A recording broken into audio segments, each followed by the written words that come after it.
Drugi Newtonov zakon je dao smisao sili kao uzročniku promjene kretanja tela. Treći zakon je utvrdio jednu naoko banalnu, ali izuzetno značajnu činjenicu. Sile se uvek javljaju u paru. Ako prvo telo deluje na drugo telo nekom silom, i drugo telo će delovati na prvo telo istom takvom silom, samo suprotnog smera. Dakle, palica za golf deluje na lopticu nekom silom F1-2, pokušavajući da joj promeni stanje kretanja. Istovremeno, loptica se opire toj nametnutoj promeni kretanja, kako nas uči zakon inercije, te povratno deluje na palicu istom takvom silom, samo suprotnog smera. F1-2 je jednako minus F2-1. Ovo F1-2 znači da prvo telo deluje na drugo telo silom F, dok F2-1 označava silu kojom drugo telo povratno deluje na prvo telo. Naravno, kako u životu, tako i u ovom primjeru tela koja međusobno deluju mogu biti veoma različita.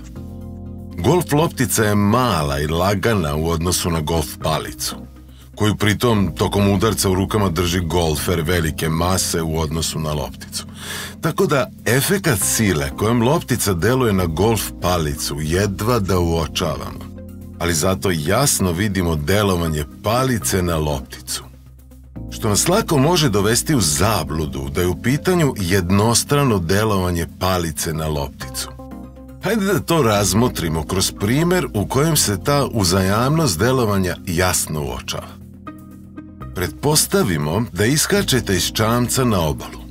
Neka je u pitanju neki lagani čamac čija masa koju ćemo obeležiti sa MB je uporediva sa vašom masom M0. Uporediva znači da su mase slične. Vi, na primjer, imate 60 kg, a čamac ima masu 80 kg.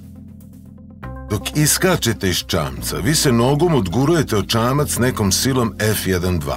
Istovremeno na vas deluje čamac povratnom silom F2-1, istog pravca i intenziteta, ali suprotnog smera. Ovog puta efekat obe sile je primetan.